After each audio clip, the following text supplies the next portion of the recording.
मैं सबसे पहले पवन जी से ही कहूँगा, पवन जी जरा इसको प्रकाश डालो आप 77 बजे उस पर इधर आ जाओ। धन्यवाद चेयरमैन साहब। उपस्थित सज्जनों, आज हम अपने देश का 77वां गणतंत्र दिवस मना रहे हैं। गणतंत्र दिवस हमारा संविधान जिस दिन लागू हुआ था उस दिन हम गणतंत्र दिवस मनाते हैं। आज हम संप्रभु देश के रूप में अपना अस्तित्व रखने के लिए 1950 में शुरुआत हमारी हुई थी, जिसको हमारे पूर्वजों ने आज तक संजो के रखा है। मैं सर्वप्रथम आप सभी लोगों को यहाँ जितने भी उपस्थित हैं उनको और आपके माध्यम से बाकी सभी लोगों को गणतंत्र दिवस की हार्दिक शुभकामनाएं देता हूँ और आपसे ये उम्मीद करता हूँ कि हम भ्रष्टाचार रास्ते पर चलते हुए अपने देश को आगे बढ़ाएंगे। धन्यवाद। कह दो प्रधान, इनका नाम ले दो। मैं निवेदन करता हूँ अपने हनुमान धाम के कह दो 2 मिनट आप बोल लेंगे, बोल लेगा कोई और कौन? गणतंत्र दिवस पर सही लोगों को मंगल में शुभकामनाएं। हमारे अध्यक्ष जी बोल रहे अध्यक्ष। मैं अपने समाजवादी पार्टी की शामिल से निवेदन करूंगा वो भी अपनी कोशिश। मेरा आप सबको नमस्कार। आज के 77वें गणतंत्रता दिवस पर इस देश की खुशहाली और आर्थिक स्थिति मजबूत, देश तरक्की करे, हम सब यही दुआएं करते हैं। और मैं बंसल साहब जी का भी धन्यवाद करता हूं कि इस अवसर पर इन्होंने सिक्का इंटर कॉलेज स्कूल में 26 गरीब लड़कियों को साइकिल वितरित की। वैसे तो बंसल साहब जो भी स्कूल के लिए, गरीबों के लिए, इस जिले के लिए या समाज के लिए बनता है, मेरा भी सौभाग्य है कि मैं कई अवसरों पर इन्होंने मुझे याद किया और मैं भी वहाँ गया, मुझे बहुत अच्छा लगा। और मैं तो बंसल साहब के साथ साथ उन माता पिता का भी धन्यवाद करता हूँ जिन्होंने बंसल साहब जैसी शख्सियत को जन्म दिया। हजारों लोगों को रोजगार देना, बचे हुए धन से दान करना। पैसे वाले तो बहुत लोग हैं, मैं भी करीब 40-45 साल से समाज में हूँ। बहुत धनवान लोग हैं इस देश में, पर गरीबों के लिए वो कुछ नहीं करते।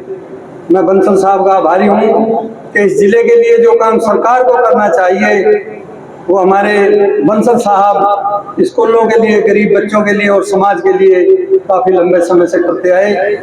और मेरा विश्वास है कि परमात्मा इनको इतनी शक्ति और इतना धन धान्य से परिपूर्ण किए कि ये सदा जब तक दीर्घ आयु रहे, लंबी आयु जिए और ऐसे ही समाज की सेवा करते रहें। और मुझे 40 साल से बंसल साहब से मैं परिचित हूँ। मुझे भी बहुत अच्छा लगता है ऐसे अच्छे लोगों के साथ रहना, अच्छे विचार, अच्छी सोच और अच्छे समाज को, सभी समाज को आगे बढ़ाना। इनके दिल में किसी जाति, किसी धर्म, सबके लिए विशेष इनका जो योगदान है वो सभी धर्मों के लिए, सभी जातियों के लिए, सभी के लिए है। क्योंकि कई चीजें मुझे इन्होंने अलग से दिखाई जो मैं सोच भी नहीं सकता था कि बंसल साहब इतना त्याग और इतना बलिदान इस जिले के लिए कर रहे हैं, गरीबों के लिए कर रहे हैं। आप लोग कर्मचारी हैं, मेरे विचार से शायद हो सकता है आपके बच्चों की इनकी वजह से अच्छी परवरिश। बहुत अच्छा लगता है मुझे जब इतने लोगों को रोजगार देते हैं, इससे परिवार, समाज तरक्की करता है, देश भी तरक्की करता है। मैं आप सबका धन्यवाद करता हूं और आप सबको नए वर्ष की शुभकामनाएं देता हूं। धन्यवाद, नमस्कार।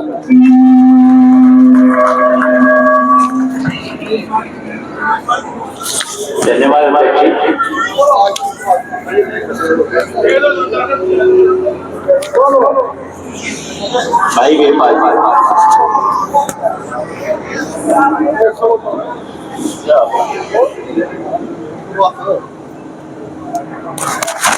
चेयरमैन साहब की कई जिले में 2-4 आदमी और हो जाओ। संकट कट जाएगा। आदरणीय साथियों, देश आज हमारा 77वां गणतंत्र दिवस मना रहा। मेरे से पहले हमारे अध्यक्ष जी और चेयरमैन साहब ने लगभग ऐसी कोई बात नहीं रही जिसे मैं अपने विचार व्यक्त किए। अगर मुझे बोलने का मौका मिला तो मैं चेयरमैन साहब के बारे में 4 शब्द जरूर कहूँगा। चेयरमैन साहब जैसे शख्सियत मुश्किल से पैदा हो, अपने लिए तो सभी जीवे लेकिन ये समाज के लिए जिंदा है। मैं या सब लोग अपने बच्चों को जाए टाटा बिरला बढ़ाते हैं, अच्छे स्कूल में पढ़ावे, अच्छी शिक्षा दे, अच्छी गाड़ी दे, वे बुढ़ापे में हो सके आपको एक वक्त की रोटी देने में दिक्कत मानते हो और मैक्सिमम मानने भी, लेकिन आपने समाज के लिए जो कुछ किया वही आपके साथ जाएगा और वही आपका भला करेगा। मैं परसों एक्शन साहब थर्ड के पास बैठा था आपके घर पे और चेयरमैन साहब का जिक्र आ गया। उन्होंने कहा जी मैं भी इतने जनपद में नौकरी करूंगी, लेकिन चेयरमैन साहब जैसी शख्सियत मुझे भी मुश्किल से देखने को नहीं मिली। घड़ी सर्दी हुई, इन्होंने क्या किया और भी कुछ और तो इतने काम कर ही रही है। ज्यादा सर्दी हुई, दिल्ली स्टैंड पे एक चाय का स्टॉल लगवा दिया, जिस तरह भाई आवे सर्दी हम लोग चाय पी ले, ठंड से बचते।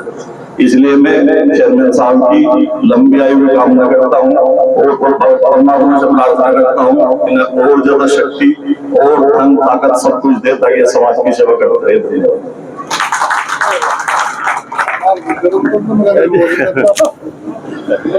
अब मैं अपने हमारे के इंजीनियर भाई प्रदीप से निवेदन करूंगा क्या वो भी आए अपने विचार करें।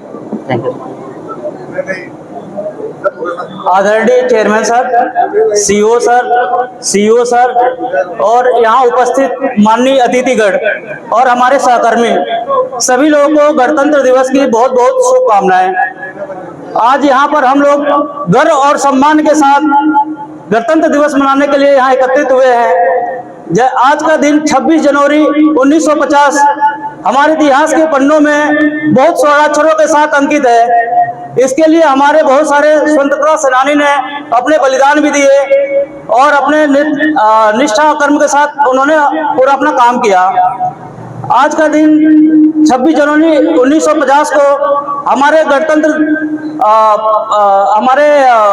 का स्थापना हुआ था और हमारे देश को पूर्ण गणराज्य का अधिकार मिला। इसके लिए डॉक्टर भीमराव अंबेडकर जी के नेतृत्व में सभी हमारे सहकर्मी लोग ने काफी अच्छा काम किया और हमारे मौलिक अधिकार, मौलिक कर्तव्यों की उसकी रचना की। हमें अपने मौलिक अधिकारों के साथ साथ अपने मौलिक कर्तव्यों को भी जानना जरूरी है और देश हमारे लिए सर्वोपरि है।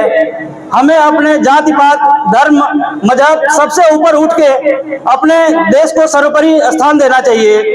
इसमें हमें भगवान ने तो हमें मनुष्य जन्म दिया है, हमें सोचने समझने की शक्ति भी दिया है। पशु पक्षी भी हमसे अच्छे हैं। जो 2 लाइन बोलना चाहूंगा कि कहीं मंदिर बना बैठे, कहीं मस्जिद बना बैठे, कहीं मंदिर बना बैठे, कहीं मस्जिद बना बैठे, बनाने वालों ने न जाने क्या क्या बना बैठे। हमसे अच्छे तो परिंदे हैं जो कभी मंदिर पे जा बैठे, कभी मस्जिद पे जा बैठे। और 2 लाइन में और बोलना चाहूंगा कि हमारे लिए देश सर्वोपरि है, हमारे अंदर राष्ट्र भावना सर्वोपरि रहनी चाहिए। और मैं 2 लाइन और बोलना चाहूंगा, जो भरा नहीं है भाव से, बहती जिसमें रसदार नहीं, वह हृदय नहीं है पत्थर है जिसमें स्वदेश का प्यार नहीं। धन्यवाद। Thank you. सभी वक्ताओं ने अपने विचार किए, लेकिन इन सब में समानता जरूर रही है। ये जो हमारे पूर्व चेयरमैन विधायक राजेश जी हैं, उनसे बड़ा सामान कभी हमारे जिले में आज कार्यक्रम में नजर नहीं है। इसमें कोई जोड़ा नहीं है, चाहे कोई रसोई हो, अपना का राशन हो, या अभी उन्होंने अस्पताल में दोपहर खाना शुरू किया है, क्षेत्र बनवाया है, कैराना को तो डायलिसिस मशीन दे रहे हैं, 22,000 में कोई कर्मियों को इंग्लिश स्पीकिंग, कढ़ाई सिलाई इनका कोर्स कराया है। डिजिटल लाइब्रेरी भी खोली है, 10 से ज्यादा स्कूलों में उन्होंने स्मार्ट क्लासेस लगाई हैं।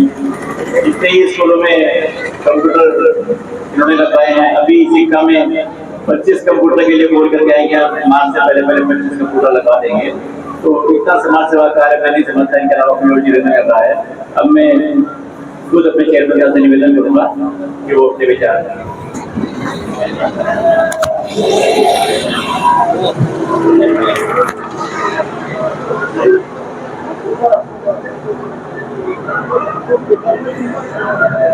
बच्चों हाँ चलो हो जाओ, ट्रैक्टर बहुत आ रहे भाई। कहाँ जा रहे हैं आज ट्रैक्टर? कहाँ जा रहे हैं?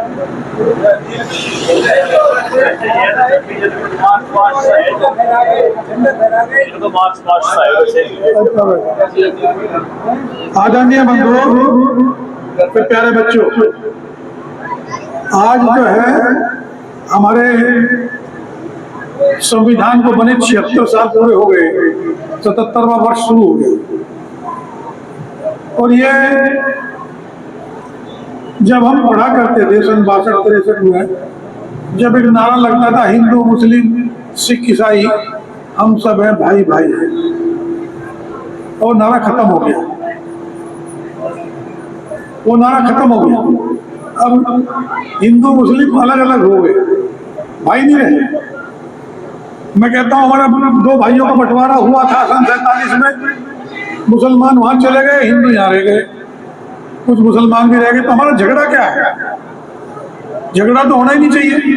बंटवारा तो हर घर में होता है, जितनी सत्य मृत्यु है उतना ही सत्य बंटवारा भी है। ऐसा कोई परिवार नहीं है, चाहे वो अंबानी जी का हो और चाहे वो किसी कमजोर घर का हो, जिसका बंटवारा न होता। जब बंटवारे में हमारे मुसलमान भाई वहां चले गए तो उनसे हमारी दुश्मनी क्या है? मेरी तो समझ आज तक की बात है। वो अलग रह रहे, हम अलग रह रहे। ये दुश्मनी पिक्चरों में भी दिखाई जाती है और बताई जाती है, और हिंदू मुस्लिम हिंदू मुस्लिम हिंदू मुस्लिम की बात की जाती है। बहुत खराब बात। कोई अपना मकान बना के दिखाओ हिंदू अपना मुसलमान के बिना, कोई मंदिर बना के दिखाओ मुसलमान के बिना, कोई मस्जिद बना के दिखाओ मुसलमान के बिना, कोई इंडस्ट्री चला के दिखाओ मुसलमान के बिना। ऐसा हो ही नहीं सकता। सब तरह के लोग सब तरह के काम में आएंगे तभी काम चलेगा, नहीं तो नहीं चल सकता। ये बात एक जगह रहनी चाहिए, चाहे कोई सब हिंदुस्तानी है, चाहे वो हिंदू है चाहे मुसलमान है सब हिंदुस्तानी। हिंदुस्तानी समझ के काम करेंगे तो ही काम सही होगा। हमारे देश में जो सबसे बड़ी कमी है एजुकेशन की, खासतौर से मुस्लिम समाज के लोगों से मैं बार बार कहता हूँ कि आप लोगों के यहाँ सबसे बड़ी कमी जो है वो एजुकेशन की। जिस दिन मुस्लिम जाट बिरादरी की तरह, हमारे अध्यक्ष जी खड़े जाट बिरादरी के लोग, जिनके घर में एक भी आदमी ऐसा नहीं है जो पढ़ा लिखा ना हो, अगर इस स्थिति में आ जाएगा मुसलमान तो हमारे देश का नक्शा बदल जाएगा। कोई दुनिया की ताकत हमारे देश का मुकाबला नहीं कर सकेगी अगर मुस्लिम समाज में एजुकेशन की बात आ जाए। ये समझ लो। और एजुकेशन पे जितना जोर देना चाहिए उतना जोर हमारी गवर्नमेंट भी नहीं दे पाई। मैं आपकी बात बहुत स्कूलों में गया, 43 स्कूलों में मैं गया अब तक, 43 में 3-4 महीने से मैं बहुत घूम रहा स्कूलों में। बैठने की स्थिति नहीं है बच्चों की, स्मार्ट क्लास का तो सवाल ही नहीं है, डेस्क में बैठने को नहीं है, किसी में क्या क्या बताऊं, बिजली नहीं है, पंखे नहीं है, कितना सामान बताओ, किसी में कुछ बोलेगा में कुछ है ही नहीं। जिसका भी जरा सा मौका है वो अपने बच्चों को CBSE और ICSE बोर्ड में पढ़ाता। लेकिन आज हिंदुस्तान का 85% व्यक्ति 20,000 से कम कमाता, वो अपने बच्चे को कहाँ पढ़ा है? जो 20,000 से कम कमा रहा है वो अपने बच्चों को कहाँ पढ़ावे? CBSE में पढ़ा सकता नहीं, ICSE में पढ़ा सकता नहीं। जो सरकारी स्कूलों में पढ़ाएगा, इनकी हालत देख लो आप क्या है। कांदला गए हमारे अध्यक्ष जी, उनमें 1600 लड़कियां हैं, 1600 लड़कियां नीचे बैठ रही, सारी 12वीं क्लास तक की बच्ची नीचे बैठ रही। बताओ क्या स्थिति है? 12वीं क्लास तक की बच्ची नीचे बैठ रही। वैसे तो लड़कियों को नीचे बैठना ही नहीं चाहिए, ये वैसे भी मतलब डॉक्टर पॉइंट ऑफ व्यू से भी गलत है, लेकिन कोई सिस्टम ही है। तो ये सब बात है ऐसी जिसमें देश को इस बात की बहुत जरूरत है। हम सारे देश को तो नहीं सुधार सकते, लेकिन हम चाहते हैं कि अपने जिले में जरूर ऐसा काम करें कि जिससे हमारा जिला सुधर सके और हमारा क्षेत्र सुधर सके। आप लोग आज के दिन ये झंडा फहराना ये तो है ही, लेकिन सबसे बड़ी बात यह है कि शपथ ले ये शपथ लें, जो अधिकारी है वह शपथ ले कि मैं आज के दिन रिश्वत नहीं लूंगा। जो कर्मचारी है वो ये शपथ ले, डॉक्टर ये शपथ ले कि मैं आज एक मरीज को फ्री देखूंगा। एक वकील ये शपथ ले कि आज के दिन में एक केस फ्री लड़ूंगा गरीब का। जो किसी इसमें कर्मचारी है वो ये कहें कि हमें अगर 1000 रुपया रोज मिल रहा है, 500 रुपया रोज मिल रहा है, हम आज 600 रुपये का 1200 रुपया काम करेंगे। ये बात शपथ ले, जब समझ लो 37 श्रद्धांजलि होगी 26 जनवरी को और 15 अगस्त को, इससे बच्ची श्रद्धांजलि और हो नहीं सकती। ये शपथ ले कि हम आज अपने से कमजोर व्यक्ति की कुछ मदद करेंगे। ये शपथ लें, देखो कितना आनंद आएगा जीवन में। ये आप लोगों का, ये तो बोलने को तो बहुत बात है, बहुत चीजें हैं बोलने के लिए। आप लोग यहाँ इकट्ठा हुए, आप लोगों ने इसमें भाग लिया, इसके लिए बहुत बहुत धन्यवाद।